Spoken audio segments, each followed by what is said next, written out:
This time on whatever we want, we talk about Kenobi episodes 1 and 2. Spoilers, major, huge, big spoilers are ahead. big boy spoilers. There are time codes down in the description if you like to jump around to different points in the episode. We talk everything from the significance behind some surprising cameos, predictions for the rest of the show, the dynamic between Hayden Christensen and Ewan McGregor working together again, and more. Enjoy! Welcome back to Whatever You Want, where we review content across all mediums of media, movies, TV shows, video games, and beyond to give you the most interesting behind-the-scenes insights, storytelling techniques, all that jazz, and more. We go over everything from Marvel, Disney, Pixar, Star Wars, and more. Everything on screen is there for a purpose, and it's our job to figure out why. Without further ado, let's jump right into the show. PreBanter, PreBanter, peanut butter. Daniel, how are you doing, my friend?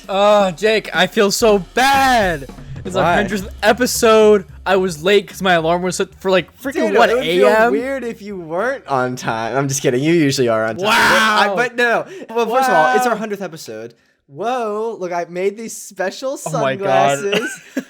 I had to make it a cardboard one, and you can't even see it because I only had black duct so tape. black, but kind of mixing it in with the headphones. But look, for our audio listeners, we have a one cardboard taped, and then pineapple sunglasses are the zeros. 100. Woo! I literally only made it for this like little gag in PreBanter because I'm now taking them off.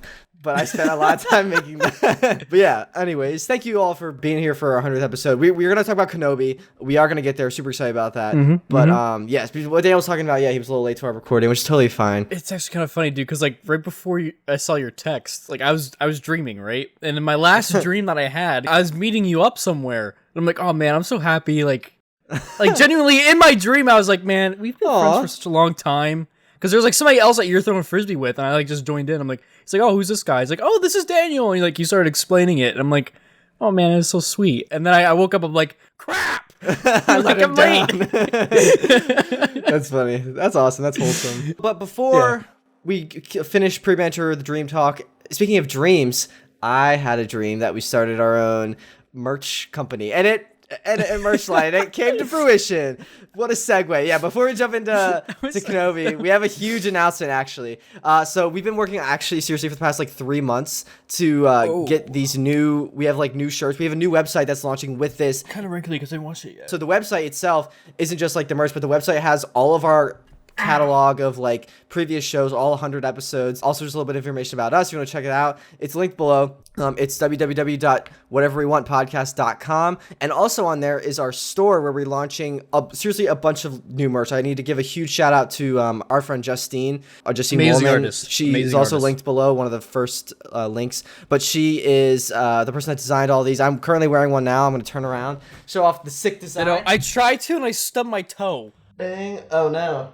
But yeah, so the ones Daniel and I are sporting are long sleeve celebrating storytelling ones. Mine, I know it was a prototype and it has a sleeve design that says celebrating storytelling. The main ones don't have that, just to let you guys know. Mine is naked. It also has this cool logo on the front. It says Whatever You Want Podcast Celebrating Storytelling. For our audio listeners, we're kind of showing them off. Also, for our YouTube listeners, I'll pop them up, all of the designs up on screen now. Boosh of the new ones. Plus, there's tons of cool stuff there. whateveryonepodcast.com/shop. But yeah, so please check them out. And there's also we're doing a discount, a promo thing going on for our launch of this. So if you use code episode 100 at checkout, you will get 15% off your entire order. But it only lasts 1 week until the next episode 101 drops. So yeah, definitely feel free to check that out. Episode 100, all caps, no spaces. It's also on a banner on the top of the website. Yeah, let us know what you think of the website and the merch and stuff. Seriously, super excited about it. We're wearing the Celebrating Storytelling line. There's one that's about not being a cinephile, but you're just a movie lover. We talked about that before in the podcast, and there's a founder's tee and all sorts of awesome stuff. There's a lot of cool stuff. Did this whole photo shoot in the desert. Yeah, you did. You had a lot of good butt shots too. It was tough taking pictures of myself. I'm sorry. That's for Patreon supporters. Which is really weird saying because it's just my family right now. But no, you've been putting a lot of work into getting the website up and help with just working with Justine to get all the art in. And it's been really cool to see you really tap into the creative side. Yeah, I hope everyone likes it. Yeah, but yeah, we've rambled on enough. Again, check that out. But before we also get into Kenobi, I have some Star Wars news up top because Star Wars Celebrations going on. There's been a lot. There's been a lot. Yeah. So Mandalorian's officially coming 2023, February. We got that announced. We have a new show called Skeleton Crew. Did you hear anything about this? I heard the name. I don't know anything about it. So it stars Jude Law. I think John Watts is directing it. So he stepped off of Fantastic Four, and I guess he's now moving on to this. I love how Star Wars. he was like, I need a break. And then he was like, psych, I'm going to do this. But yeah, so he obviously did Spider-Man films, but I think I read somewhere it's like an 80s style show. I don't know. I don't know. Christopher Ford, who collaborated with John Watts on this Homecoming screenplay, is also writing this. And then Jon Favreau and Dave Filoni are also executive producers. Not too many specifics. It just says it's in 2023. Apparently, it's going to also star like kids. It's going to be like as much for kids as like Clone Wars was, kind of, but live action. I read somewhere. Interesting. So I don't know. Are they going to kill the younglings? Maybe. Yeah, but so there's that. Skeleton Crew. It's the skeletons of their masters. Oh my gosh! Whoa! I just figured it out. But we also got Andor coming August 31st. We finally got that announced officially. It's weird. Like, I don't know what's happening with the like release dates. I want to talk about that with Kenobi, but it's again it's again overlapping with She-Hulk. Like She-Hulk comes out mid-August, end of August, and now Andor's also doing that. I wonder if they're going to be doing that, because that was the case with Miss Marvel, right? So I feel like they weren't as confident with Miss Marvel, maybe not because of the like feedback or whatever, but with She-Hulk, I think there's like a lot of good like, oh my god, you know? Yeah, because, but like, come on. The thing is, no, I think Kenobi's going back to Wednesday. I read somewhere, so it is going to overlap. I think like if you look up the release schedule, it says like June 1st is when episode 3 drops, which I want to talk about when we get into Kenobi.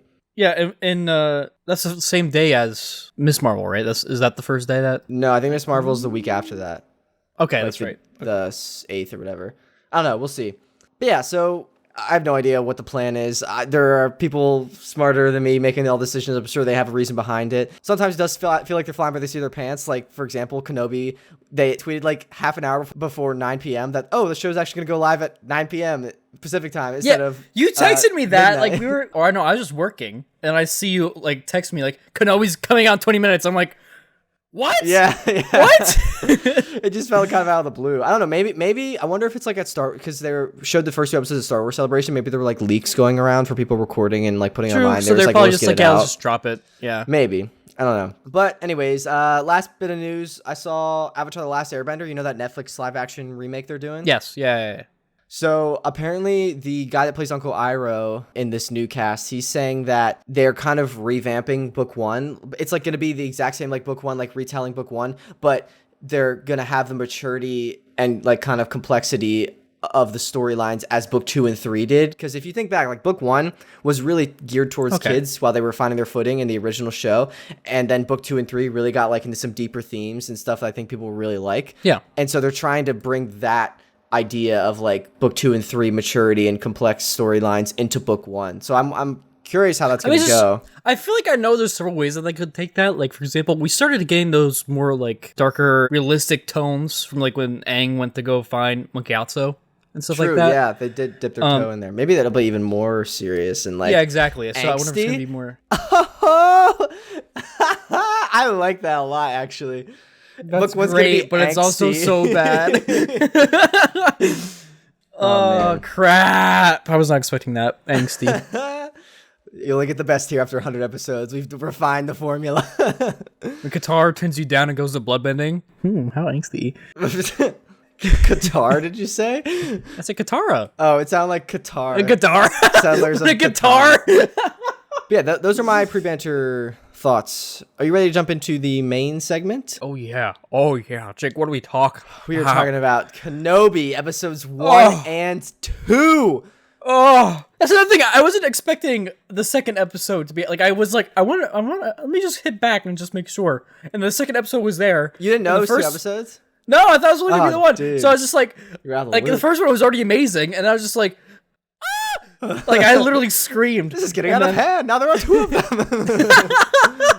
Literally though, dude. And I was just like, after the first, I'm like, the first one's like a freaking hour, and I'm like, yeah, I get more instantly. Dude, I also started watching Stranger Things, but like, it's crazy how long television is getting now these days. Like, they're just making like movies and just dropping them all.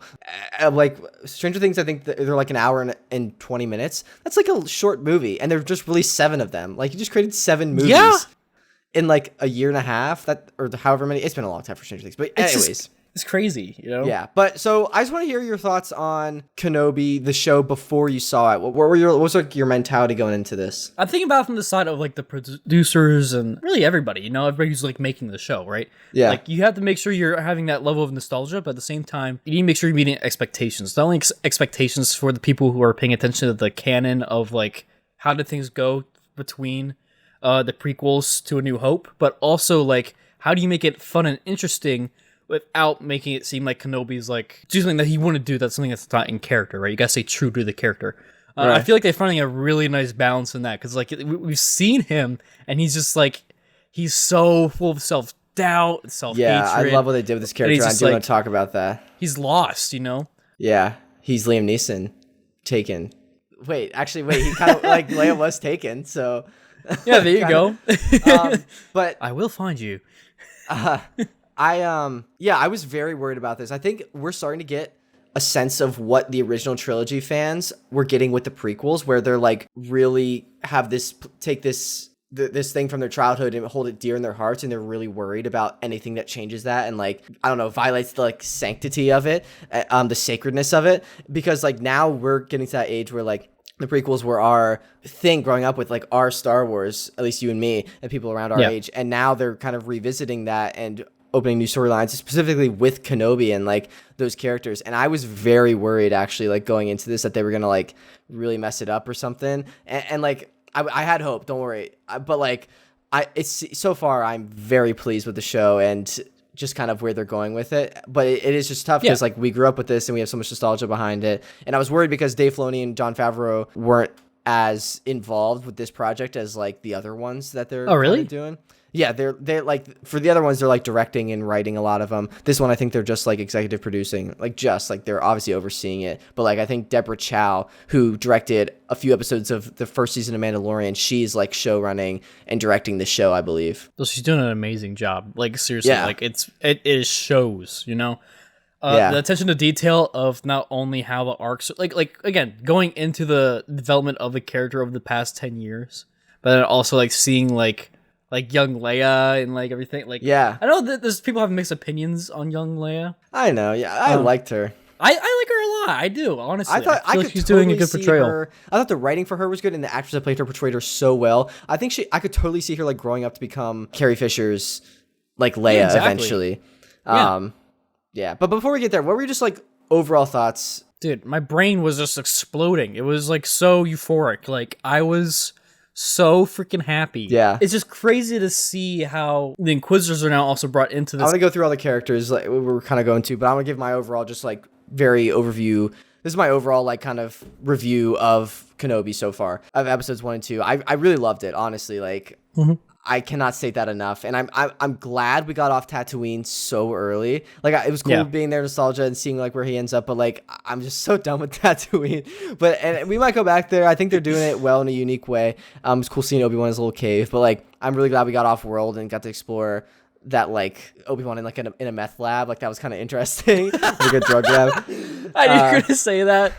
I love. Oh man. And then also just the very beginning, the recap of the prequels was fantastic in my opinion. Did you skip that? Dude, that. Or did you watch it? Oh, why would I skip that? Okay, what the? I know. Dude, I watched it and I'm just like, oh man. I almost wanted to rewind and watch it again. It's just it caught you up on 6 hours of film, like the prequel trilogy so quickly. They made you realize what Obi-Wan had lost. He's lost so much, and he blames himself for like pretty much the fall of the Republic and like modern way of life in the galaxy as you know it. He blames himself and for the death of his brother, and that recap really encompassed that. And then leading into Order 66 at the beginning, like that one take. Oh my gosh, dude, that was freaking nuts. It was beautifully captured, but obviously like a tragedy. No, it literally started off with the younglings, and I started screaming like, "No! Why would you do that?" But yeah, I'm kind of go through now individual characters. So obviously, let's talk about Obi-Wan. For me personally, it broke my heart seeing him so just distressed and like a shell of the man he used to be, so depressed. But it 100% makes sense for the character in my mind. I hope with this series we're gonna see like the story of him like getting out of that funk and like becoming what we see in episode 4. Like in episode 4, like 10 years later, 9 years later, whatever it is, like Alec Guinness's Obi-Wan is more like jovial and kind of like happy-go-lucky, like, oh, I'm one with the Force. Luke, what's up? Luke. Yeah, exactly. So it's interesting. I'm interested to see if we're going to start to see that transition, like for him. Like, I think it's going to be a story of him, like, of self-forgiveness, like forgiving himself for letting Anakin go down this path and realizing it's not entirely like his fault. It's not all on him, and he didn't fail like everyone, and he could still, I don't know, be like this Jedi and help people still. Because like seeing him not help people, it just feels so out of character for the Obi-Wan we knew, but it's definitely in character for him now. Well, that's the thing. No, there's a recommended playlist that Disney set out for like people to watch to get caught up as well. For, I also watched like this. Clone Wars episodes and so on. It was a Mandalore but I knew arc, the stuff. Like a Satine arc, Maul taking over Mandalore. Well, the point that I want to bring up is when he went undercover. Like they faked his death. Yeah, and even Anakin didn't know that he was dead. Yeah. There was one arc where he like went undercover and like changed his whole identity and like got his face like got Botox pretty much. Yeah, he knows what it's like to have to not do things, right, that are to code with what you believe in order for the sake, again, of a mission. Yeah. Right? So when he decided, like we saw early on when he like was deciding not to help these other people, again, I was thinking like, okay, is he like, it took me a second to like get to the point where like, is he actually broken or is he in like focus mode? You know what I mean? I think he's broken. No, he's broken. That's a good distinction. I think he's broken, but he's using his he's using Luke as his like excuse to be like, I'm just focused on this, but that's not actually the reason. And he needs to, I think, accept that. I think it's a very good point. I also just I love, and just speaking to that point, I love, we talk about like in the intro, like you say every time, like everything on screen is there for a reason. Every decision of what is on screen serves a purpose. And this is the story of Kenobi, like being a broken man, like we're seeing, and everything on screen supports that wholeheartedly. Like he blames himself, like I said, for the fall of the entire Republic, the death of his brother, like Anakin, and every decision that goes into storytelling, like supports that. Like his tattered clothes, his disheveled, unkept hair, the way he even like carries himself to like the cave that he like hides out in. It just supports that, like, he's, like, this story beat that he's a beat-up man and a shell of a man. Even how he talks to other Jedi before he dies, like, when he catches him in the desert. It's just so well done. The way he's talking to him, Yeah, and, like, him connecting with Qui-Gon. Do you think we'll see him connect with Qui-Gon? I feel like that's going to be at the end of the series. Right? I have some theories, It's either going to be at the end, or it's going to be at a moment of weakness. That's exactly what I'm thinking. I think there's two options for how we're going to see Qui-Gon in Kenobi. So I think either A, it's going to be at the very end of the series when like he is finally like reconnected fully with the Force, like, because we see him kind of start to reconnect, and like he's pulled himself, he's like forgiven himself, and he's not so much a shell of his former self. He's pulled himself out of this depression for blaming himself for like the fall of the Republic. And I think then once he like releases that like pressure off of himself, he'll be able to connect with Qui-Gon. Or it's going to be in like his like most dire moment of need, when he like needs guidance. Qui-Gon's going to be able to like reach out to him and guide him or something. Because like when like in Korra they say like when you're at your lowest point, that's when you're open to the greatest change. Yeah. So I don't know. Do you have a theory on which one we're going to see? Well, no, I feel like it's like as a joke, like he's going to have a moment like where New Hope, when Obi-Wan dies, he's like, run, Luke, run. But there's going to be a moment for Obi-Wan where it's Qui-Gon doing that. So it's going to be Qui-Gon being like, Obi-Wan, you freaking idiot. You let this guy become a Sith. Darth Maul, why didn't you kill him when he killed me? How come he survived cut in half and I didn't survive a stab? Dude, that's true. No, because like, here, think about it, right? Like, I mean, we saw with the Grand Inquisitor. We know the Grand Inquisitor is going to live. Like, they have to. I was in Schindler's List. They're probably going to get, like, a Fennec job, right? When recall when the torso got totally gutted out. You know what I mean? Yeah. Why didn't that happen for Qui-Gon? Maybe they didn't know. Maybe, I don't know. He was like, I'm becoming one with the Force. Body mods? I feel like they could have done something. I mean, story. But, like, come on. Also, but no, you brought up a good point to get back on track. Him regaining his connection to the Force, right? That's one thing I loved to see, his struggle to pick up Leia again. Yeah. Like with the Force. Like that was so great. Like rewatching all those Clone Wars arcs, seeing him just in his prime, like doing all these flips, like kicking butt, using the Force willy-nilly, and then to see him just after this, like where he should have like progressed upwards and just like he's stumbled and fallen so far from his original path. Like it's so sad to see like a character we beloved from like our childhood, like we said, like so far gone. And I'm excited and I hope to see him get back on track. Yeah. I mean, it's nice to see that he didn't like completely lose his connection. I mean, that also explains a lot too, like for how he's been hiding, like because like Force sensitives can feel each other relatively, right? It's the whole reason why Yoda's on Dagobah. I guess. Oh my gosh, dark Force sensitive planet. So like he like cut off his connection to the Force that way he can help in hiding. That's probably why Vader and like Anakin and Obi-Wan never connected before this. Like, but Luke, or not Luke. Obi-Wan had to have caught Leia to reestablish his connection with the Force before Reva revealed to him that Anakin was back, so that they could have had that like Force kind of connection that happened like at the end. That's interesting. Very good storytelling there, Lucasfilm, Deborah Chow, whoever decided to do that. Yeah, but speaking of Vader, how much do you think we'll see of him? We finally saw him at the end of episode 2, which was just I'm so happy he's back to the show. Back to? Dude, like one, just his look was amazing, like in the tank, and then 2, we already seen like them talk about like their fight a little bit. How they're going to interact. Ewan McGregor in an interview said that like he saw Hayden Christensen like coming towards him in the Vader suit, and he literally like felt like he was like a little kid again, like actually got like he was scared. And he was like, because you gotta think about it, like Ewan McGregor never has interacted with Vader like in the suit before. So this was like his first time, and he was like, "Whoa!" It's just crazy to think about, with like all the prequel stuff. It makes sense because like he wasn't him yet, So it was like, I also read that'd be such a cool experience. I saw in an interview that Hayden Christensen rewatched all of the Star Wars movies and binge watched both Star Wars: The Clone Wars and Star Wars Rebels to prepare for his return as Anakin or Darth Vader. So basically, what I'm hearing is I'm as prepared as Hayden Christensen to play Darth Vader as Hayden Christensen is, because I've done the same research. Just kidding. But no, it's always nice when people, actors specifically, like go back and like watch the content. I heard that Rupert Friend Grand Inquisitor didn't. But that's the thing, like, is he the same Grand Inquisitor? Because like, what do you mean? Did he die at the end of episode 2? No. He's still alive. He's gonna be hurt. I know his eyes were there. But just imagine if that's floaty. The biggest like Lucasfilm troll. I've seen people be like, that's just crazy if that's actually a different Grand Inquisitor that just looks kind of similar. And then everyone's like, he doesn't look close enough like the real one. He's like, well, that's not actually the same guy. So take that, Star Wars nerds. I don't know. No, I feel like it definitely is. But the thing is, I feel like he's going to be modded up now. I think he is going to get a Fennec job. Yeah. So, yeah. Okay. Because the Empire's gonna be like, yeah, we can repair him. We already did it for this ugly mug over here. He's got like freaking 4 robot arms. Yeah, I'm excited to see Vader again and see them fight. Hopefully, I've heard there's like gonna be like a season 2. They're talking about wanting to do a season 2 because everyone just enjoyed working on this show.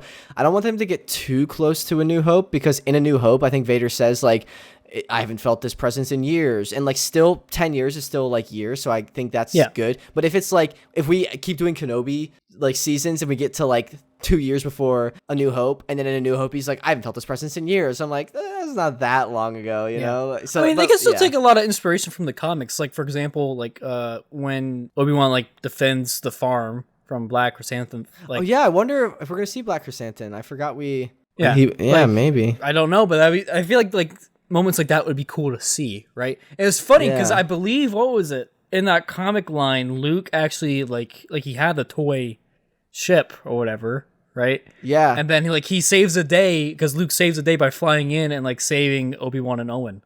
Oh, that's cool. I don't know if there's gonna be a thing like that now with what we've already seen with Luke like doing this thing. Yeah. Did you see that? That ship that Obi-Wan gives, like kind of weird Santa style, like in the middle of the night, just drops it off. Santa Kenobi gives him. That's actually, I think Luke can be seen playing with like that toy in episode 4, like when he's just kind of waiting around for, I think, C-3PO to get cleaned or something like that. So that's kind of cool little Easter egg. Oh wait, I actually had a thought when you mentioned Black Chrysanthemum. I think Black Chrysanthemum, maybe like now that Kenobi's like gone, like they're going to that other world with Leia, maybe they'll start getting like bounty hunters. Yeah, Reva will hire maybe Black Chrysanthemum, because she has to kind of go outside of the Grand Inquisitor, and like she has to go outside them. Well, here's the thing: if Vader knows what she did to the Grand Inquisitor, like I don't know how he would react. Because you gotta keep in mind, the Inquisitor is like under Vader technically, right? Maybe he'll be like, he's either gonna be like, "Why'd you do that?" Not cool, dude. Yeah, or he'll like promote her or something. I don't know. Yeah, it could be either way. So like, I mean, what do you think of Reva, the third sister? I've heard mixed reviews. I know a lot of people are saying that she's annoying. I think that she is unknown yet, and the reason I say that is because she obviously has a job. Yeah, she's doing her job, and she has a vendetta against Obi-Wan. We don't know. Yeah. She said like we get snippets I of it, think right? she was maybe. I have to rewatch that opening, the Order 66, but she might be one of the kids. That's what I kids thought. there. Maybe she feels like he I thought she was the one that was like failed her. rerun.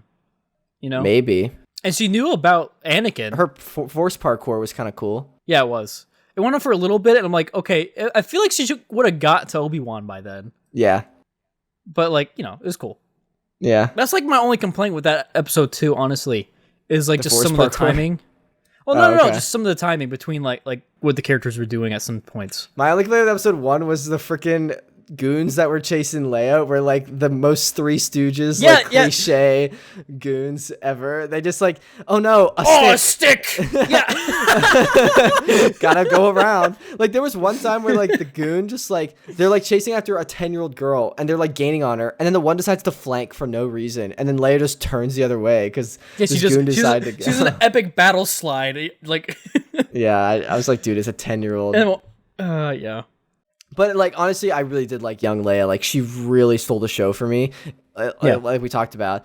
I love Lola too, her little droid. Yeah, I was so sad though, seeing just Alderaan like knowing it's gonna blow up. Like Bail Organa is like, you're gonna be a great politician that's gonna lead everyone, and then leads to them all dying, which kind of like as soon as it was the opening shot where it was just the city, I'm like, oh wait, this is Alderaan, you know, like we're gonna be seeing Leia and all. Like I knew that, like as soon as that first shot came up, and then I that was the first thought that came to my mind. Like, and then we see her out on the tree, and I'm like, it's just weird to think about, like all this peaceful, serene place, beautiful planet, will just be gone, you know? Yeah, in like 10 years. It's also. Just seeing Alderaan made me realize just how much Luke really got the short end of the deal. Just dude, I was like, damn, wow. like Luke's there, like boom, I'm doing my thing, you know, and then Leia's here, freaking like a princess, you know, freaking going to be a senator. She has wood. Luke hasn't seen the color green. I know, you know, yeah. And then here's Leia just running around, just like telling off bullies that are her cousins apparently, and she's like, well, guess what, you're like, she told you like a whole psychoanalysis of the dude. I'm like, girl, what the heck is going on? And Luke's over here like, I like flying. Yeah, so oh man, we'll see. Maybe I don't know if we'll see. We'll probably see more of her like next episode. Maybe her and Kenobi. Oh, like, definitely getting back to Bail. I wonder if this is gonna be like the whole show is gonna be just like him getting Leia back to Bail and like avoiding the Inquisitors, or it might like transition like Leia. He has to get her back to Bail like before the Grand Inquisitors like find them and like not lead them back, but also like make sure when he goes back to Tatooine that he's not followed. So he has to like kind of go after them to get them off his trail. Maybe he's like fake his own death again or something. I don't know. I was thinking like Leia seems so calm in episode 4 when like she's getting like that torture droid's like coming out and she's just like face to face with Darth Vader. So maybe it makes sense that they have interacted before, or it also just makes sense like she's been getting kidnapped since she was at least 10. So like this isn't her first rodeo by the time episode 4 comes around. So it kind of makes sense. She's like, all right, show me what you got. Another Tuesday. I also want to talk about Kumail Nanjiani. He was so freaking funny to me. That was it didn't hilarious. feel like forced humor. Like forced, haha. It felt like just really just like casual, like like, and it makes sense. Like I like the idea. This is a really creative concept of like, oh, the Jedi are like gone, but like there's these like smugglers that are using like magnets and like parlor tricks to like fool people into thinking they're being Jedis a Jedi and getting to get money. Yeah. I also like how he turned around once he did see Kenobi and like gave him a new sense of hope, and realized that he was a Jedi. I thought it was a little maybe smidge quick, but I'm willing to overlook it. And I think honestly it didn't take me out of it like at all. Like I thought it was totally believable, honestly. Yeah, because you gotta think about it. Like he was acting as a Jedi the whole time, so to realize that he came face to face with an actual one, and to know like what he was actually doing once he like saw Leia and all that, he was like, "Oh, you're actually trying to help. You're actually doing the thing. I can help you out." You know, like, I felt like it was good. I feel like that I feel like that could have been conveyed better in that like format. Like, hey, I know what you are. I know that you're actually doing this. I will help you out because it is the right thing to do. But like, I feel like that system of logic could have been explained better to like explain like his change of character. But again, like we see it in his actions, so like it's all good. Yeah, true. Show don't tell. Yeah. Speaking of show don't tell, we were shown Tamara Morrison as a freaking clone trooper dude, that cameo. hit me too. That was so crap. good. I really and like that. He was also. Oh, here's the thing. His armor wasn't he 501st? Yeah, he was 501st. So how did he not freaking recognize Obi-Wan? I mean, he looked like he was drunk, and Obi-Wan is like, was he in that meth costume at that point, or like maybe not? Maybe, but he also had like longer hair, and he probably you probably aren't expecting to see Obi-Wan, especially there. You know, like he probably thought Obi-Wan got wiped out. I don't know. I wonder like how that came about. Like I wonder if they were just like doing like Boba Fett filming or like reshoots for Boba Fett. He was just like on the sound stage over. They're like, hey, we need you for a second. Yeah, and it also makes sense like time like Boba Fett like would be old in episode 6, but the clone troopers would be old 10 years after episode 4 because of their advanced aging. And so like that like his look was like perfect, like his age that he is. So that was just really cool. I wonder if we'll see more clone troopers around. I don't know. I don't want to steal from the show too much, but that'd be cool. I feel like it was a good moment to have, especially the like hit that like PTSD that Obi-Wan had. Yeah. I feel like we're going to be seeing more clone troopers. It's going to be more like flashback things. Yeah. But I don't think they have unless it's like specialized troopers that we have, because there's still some. I mean, they're getting older now, so they're mostly like officers and stuff. But there are still some clone troopers that work for the Empire, so that's the thing. So yeah. Depends. Those were like the main characters I kind of wanted to talk about. Let's talk about some more predictions for the rest of the show.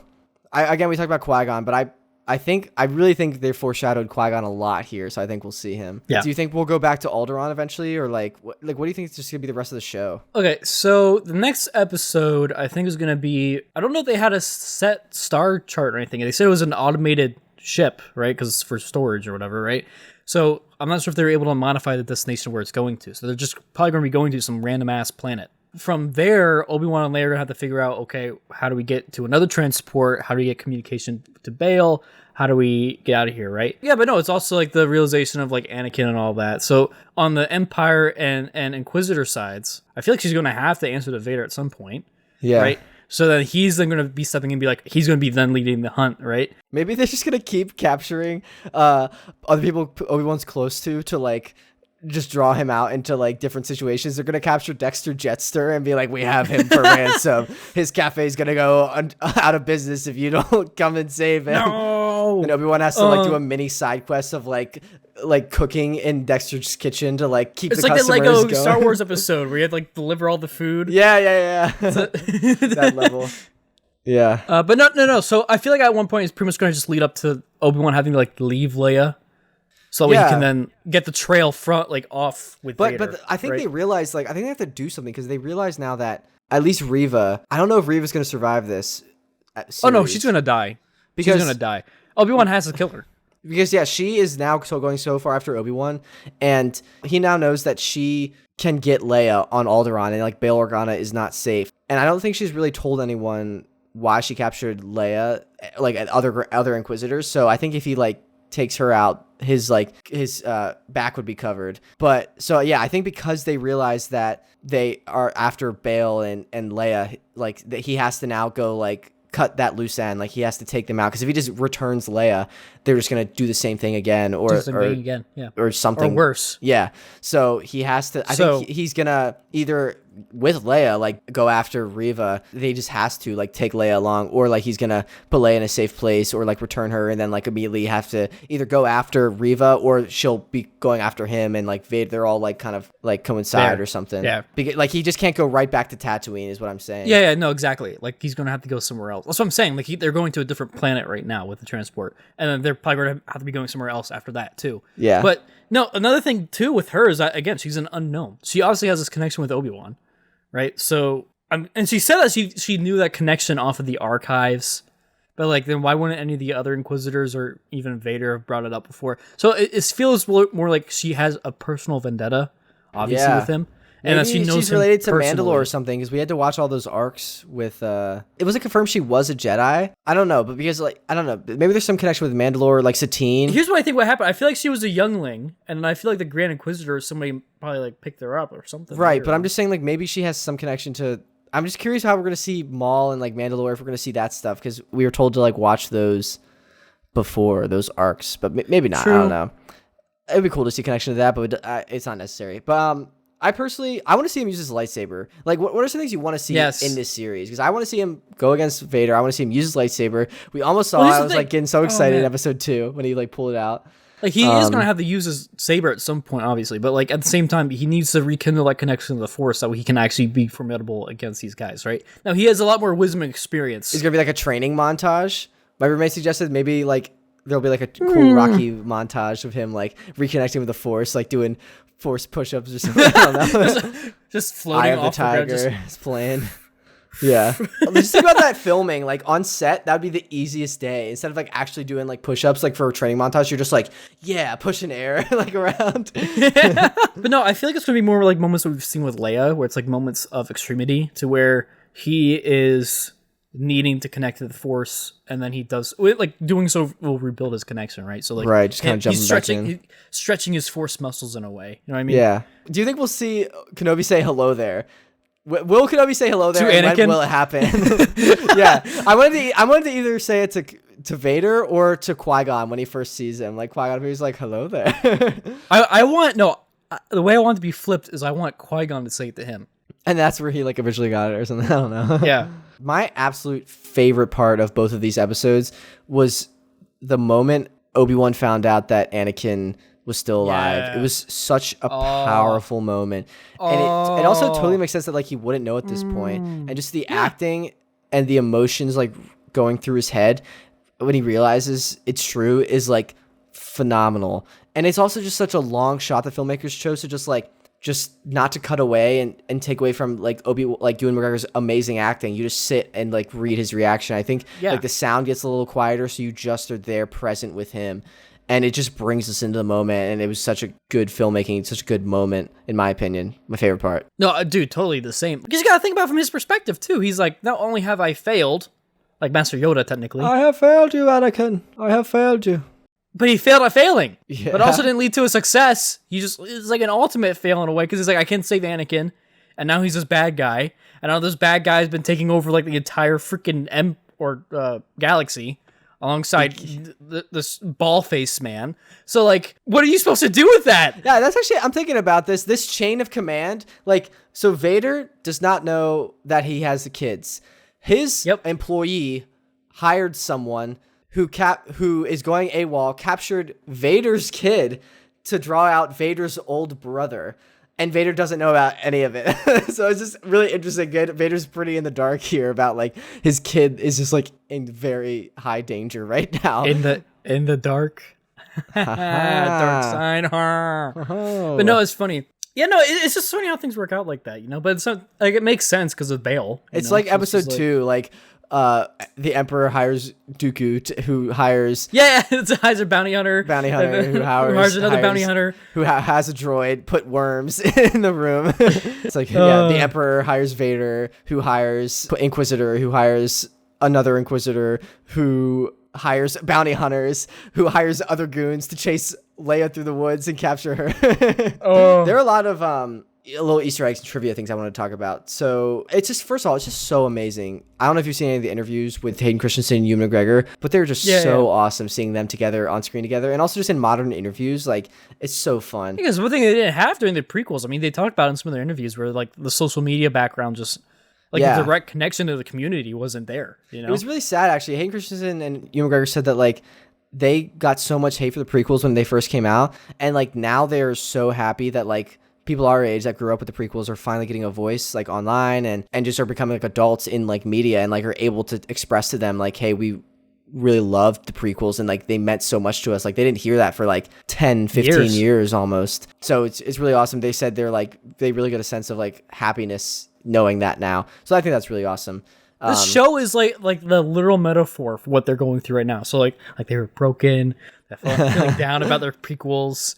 And then they felt bad about the prequels, but then they came to realize things are good. You know, there's a resistance out there. There was the kids, rebellion, and the light. You know, the rebellion. We're the rebellion, Daniel. You've got your Mustafa Longfield's hat on. That's a weird analogy. I think I made it work. Anyways, back to the tank. So, just Hayden Christensen in the interviews. I saw in the interviews he said that he kept some of his Jedi Padawan braids from like when he was in episode 2. Oh, you mean like his own? clone. Yeah. He just ripped Ewan McGregor's off of him from episode 1. No, I think when he they wasn't like even the attached to younglings. Star Wars. Oh, the ones he murdered. He was also explaining, just like him and Ewan McGregor were explaining about the Jedi look. Like they had that one long braid on the side, and also they had like a ponytail in the back, but the top was buzzed. So they said like when they weren't filming, when they had like off days and were just like walking around like London or whatever they were filming, they just looked so weird. It's just like really funny. Ewan McGregor also said that he had trouble slipping back into the voice for Kenobi when he was getting into this. Like he came to set originally to read with actors that were auditioning for roles, like I assume like Kamal Nanjiani and other people, maybe young Leia, and they all got excited that they were like acting against Ewan McGregor, like Obi-Wan Kenobi, and like he got excited like putting the robes back on, and he like couldn't get the voice like quite right, so it sounded like more of like a Scottish, like he's Scottish, he's not English like Alec Guinness was, so it sounded like a Scottish, like bad Obi-Wan like attempt accent. So what he did, he went home and like kind of did what he did for episode 1 through 3. He like watched a bunch of old Alec Guinness movies and like the old Star Wars movies, and then that kind of got him back around to the rhythm of the voice. Mojo. Yeah, I thought that was cool. That's kind of, I talked about most of what I want to talk about. Do you want to do any like wrap up overall thoughts on the first 2 episodes? I love how also, not only was it advice that he gave to that Jedi before he died to like go take his saber and bury it in the sand, but like you go and see how he literally did that, and like how they go pick up his, and again just seeing his and Anakin's there on the box. Yes. I also like how he can like understand Jawas. Yeah, that little guy he kind of got close with. That was cool. Overall thoughts for me, I thought this was amazing. I thought the chapter closed on Ewan McGregor and Hayden Christensen as Obi-Wan and Anakin, and I'm just so excited that they're sharing. I can't wait for them to share the screen again. I honestly haven't been this excited for something like in a while. Like I was just giddy like watching this. Dude, on Thursday night. I was losing it. Literally afterwards, like during. Am I kidding? During all of it, I had this huge smile on my face. I was smiling and screaming internally, and then after it was done or in between episodes, I was just like. More! Yeah. And then I saw again there was that second episode and I was like, oh, there is more. Yeah. Yes! And then yeah. So yeah, it was just me just like losing it literally during the entirety of it. It was so good. It was literally, it filled up everything that like I wanted it to be. Everybody wanted it to be, honestly. And like I can't wait to see how this progresses, you know? Yeah. I hope it doing really good. Keeps going well. But this actually leads me into totally trivia tidbits. I have a Star Wars-ish related Chip and Dale trivia tidbit. Oh yeah, dude, I watched that. It was freaking hilarious. Dude, as an animator, amazing movie. Just amazing movie. Oh, Chip and Dale? Okay, yeah. I thought you meant you've watched my totally trivia tidbit. I was like, how? What? How do you know what I'm going to say? Oh yeah, no, I've seen To the Future, you know? No, but so this is actually kind of like a scoop that I haven't seen a lot of people talk about. So did you know, in the new Chip and Dale movie, Ugly Sonic was originally supposed to be Jar Jar Binks? What? This I've not seen this talked about anywhere. But do you remember a few episodes ago we talked with storyboard artist Simeon Wilkins? Yeah. I follow him on Instagram, and he worked on Chip and Dale, and he posted his original storyboards. And before they had the rights and figured out they could use Ugly Sonic, the stand-in was Jar Jar. And there are legit storyboards of Jar Jar talking to Chip and Dale at like the stand that Ugly Sonic was at. Imagine that, dude. I feel like they should have still added him in like another booth or something, you know? That would be fun. Maybe they did, honestly. But yeah, dude, imagine Jar Jar. I just thought that was hilarious and like that's hilarious. Really cool. Imagine Jar Jar with like a normal voice, like the voice he did was just like because he was acting, right? That's like the whole purpose of the show. Like every character is like an actor. Instead of me like, ooh, me say that, like he's just like, hey. Oh hey Chip. yeah, exactly. Like me wanna wonga. I think it's cool also just the story behind how they got Ugly Sonic. Like they it's all technically use of parody. Yeah, right? I read that it's considered parody because they don't own the rights to Sonic. Obviously, Paramount does. Disney doesn't own the rights. And like every time they mention him, they have to call him Ugly. Sonic, which kind of makes a funny joke. They just keep calling him Ugly Sonic. But even in like I think all the interviews and stuff too, like the directors, all the filmmakers, they have to say Ugly Sonic. Like if they say Sonic, I think like they risk like a really severe lawsuit that could be filed against them. That's like super scary, like that legal loophole. Well, it is kind of scary, but at the same time, Paramount's not going to do crap, right? Because the movie won. Yeah. Well, it's one Disney too, and it brought awareness. The movie to it did a great job too. Yeah, like people knew about the ugly Sonic thing, and they changed it. You know, it's fine. But like the fact that they're able to bring this character in this way and like make it jovial and funny. Yeah. Like it brings light to like what they're doing with actual Sonic. Yeah. So like it's like a free advertising in a way, which is kind of funny. Yeah. So they're not going to do anything about that. They're like, oh, they're probably most likely. If it was me, I'd be like, that's hilarious, and this is great for us. So it works out. Yeah. You know. All right. Ready to jump into the next segment? We have one more before. All right. So Dan and we're going to do rank rally again. We did this a few episodes ago. This is where we go through and rank our like top 5 of something. And we found this amazing playlist on Spotify that just has every single Star Wars like theme from all the scores. Hold on, let me get the list up. In order. I should probably get the list. Yeah. So what we're going to do, we're going to go through like once a week and we're going to rank our top 5 Star Wars themes from each episode. So today we're going to rank our top 5 Star Wars themes from The Phantom Menace. All right, so for number 5 for me, I have Panaka and the Queen's Protectors. Panaka and the Queen's Protectors.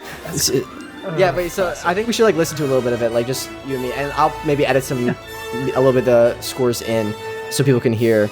I think this is kind of when they're like going through the palace and like fighting the like Padme and them are going through the palace maybe, and like fighting the. Yeah. It's just like a fun score. It feels very control. Star Wars to me as they're like moving through the castle. So that's my number 5. Number 4, I have Augie's Great Municipal Band in the end credits. Oh? I didn't even see that one. Hold on, what? It's like at the very end of the celebration where he like holds up that ball of light. It's like so different from everything else, but it just like is very fun to me. Oh yeah. It's a little weird that they go from like super sad Qui-Gon's funeral to this happy jovial like celebration. Yeah, but it's definitely a certified bop, so that's why it's on the list for me. Number 3, I have the Sith spacecraft and the droid battle. It's so fun. It sounds like a battle. Like it's the musical instruments like battling off of each other.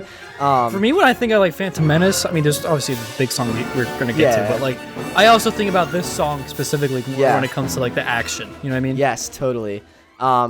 So that's my number 3. Number 2, I have the High Council meeting and Qui-Gon's funeral. Specifically, the very end, the choral like chant is just so freaking beautiful, and it's so sad. I think this is like at Qui-Gon's funeral, and I can't even like put it into words. Like it shows Qui-Gon's sacrifice. It shows that it's not the end of things. Anyways, then my number 1 is of course Jar Jar's introduction. I'm just kidding. You said that. I was like ready for it. And then I was just like, you like nodded like no. Yeah. It's Duel of the Fates, of course. I'm completely kidding.